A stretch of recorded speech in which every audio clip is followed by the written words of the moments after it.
It's probably no surprise for anybody who's spent any amount of time on my channel that Order 42 is mostly, I mean, look, we cover a lot of things here, but mostly it's about movies. I love movies. I love the industry. I love learning about all of the behind the scenes stuff. I love seeing documentaries on the making of movies.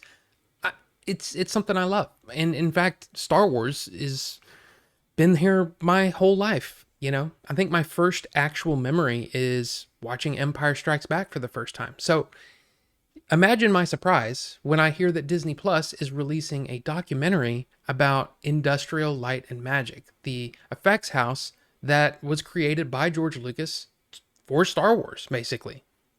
Yeah, I'm all in. Let's talk about light and magic. Showcasing the people of Industrial Light and Magic, the special effects division of Lucasfilm, this series takes us back in time as they create the effects for some of the biggest and most successful films of the last 45 years. The series is directed by Lawrence Kasdan, and all interviews are done by Kasdan as well. This is a 6-episode series over on Disney Plus, and it's actually kind of a shame that they really haven't done any sort of marketing push on this show at all. I mean, I knew about it because I'm super tuned in to all of this stuff, but I mean, I think the normal casual everyday person doesn't even know that this show exists, and that's a problem. I mean, I think that's a problem with all streaming services actually, but in particular, I think this one should be watched by, well, anyone that's interested in the making of movies. Now, this book here, written by the late great J.W. Rinsler, The Making of Star Wars, is a very, very awesome look behind the scenes of the making of one of my favorite films of all time. In fact, he went ahead and did the making of Empire Strikes Back and Return of the Jedi as well. And there is, I will say, some familiar territory, but it's never been presented quite like this. The conception of ILM is an amazing story, and the fact that, how difficult the process was to even get up and running. It was awesome to see this. I mean, of course, I knew a lot of the story from these making of books, but it's another thing to see it, and to see it presented in a way that really takes you through the trials and tribulations of getting one of the most well-known effects houses in the world started. I love how everything just had to be invented. It's like nobody knew what they were doing. They were just rolling with it and trying to do it the best way that they could, given how much they had to work with. And that's amazing stuff. And I love that George had to basically create his own effects house because none of the effects houses of the day could do what he had in his head, and you might even say that George still never got everything that he wanted in his head, which is why he kept doing special editions. But it's still a fascinating look at how John Dykstra and his team got ILM up and running and made probably the most influential movie of the last 50 years. Maybe? There's not a whole lot of stuff that I've never seen before. And there's stuff in here I've never seen before. There's footage that's never been seen.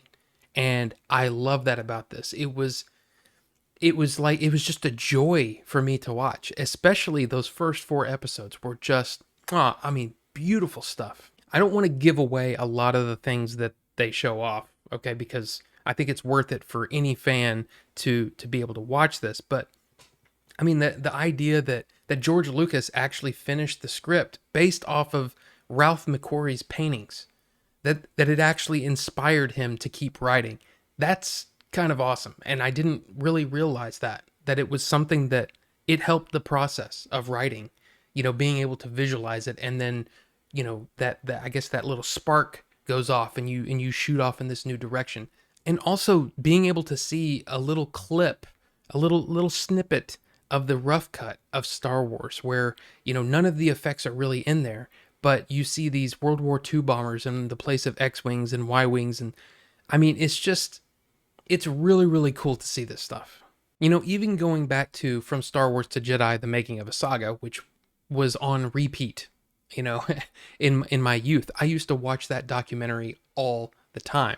And it was very, very short and not exactly comprehensive, but it was something that I loved it. I loved that thing. And it fueled my love for the making of movies. And so being able to see it from this point of view is awesome, especially George Lucas talking about why he was never happy with the effects. I've known this. He said it in a million interviews, and he said it so many times that it's something I've always just had in my head. Yeah, he was never happy with the effects, so of course he's going to do the special edition and attempt to make things better.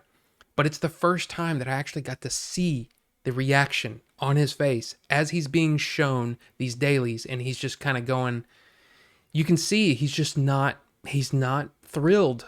It's just what he had in his head was just not able to be conveyed on screen.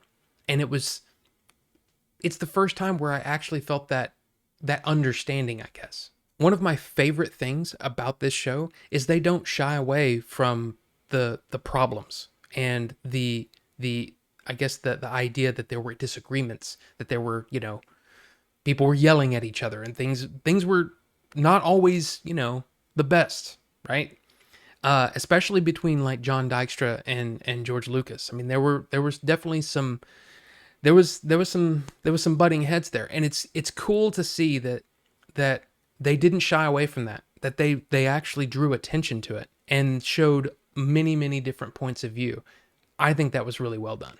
Like I said, I don't want to point out all of the cool little details, that this show gives you, but one of my like, oh my God, I love this so much, I have to mention it, that Joe Johnston was sitting there trying to come up with a design for the AT-AT, right? The walkers for the Hoth scene in Empire Strikes Back.